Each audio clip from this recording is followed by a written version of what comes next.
नमस्कार शेतकरी मित्रांनो, कांद्यावरची मागची फवारणी घेऊन आपल्याला आज 10 दिवस पूर्ण झालेले आणि 10 दिवस पूर्ण झाल्यानंतर आपण कांद्यावरती पुन्हा एकदा फवारणी घेतोय।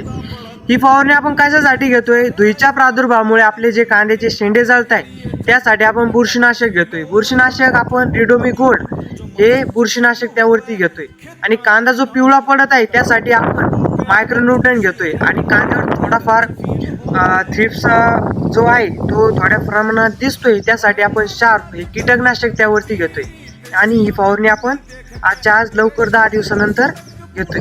भेटूया पुढच्या व्हिडिओमध्ये नवीन माहितीसह। धन्यवाद। जय जवान जय किसान। तेरा शरीर भूल जा महफिल या जमी देख के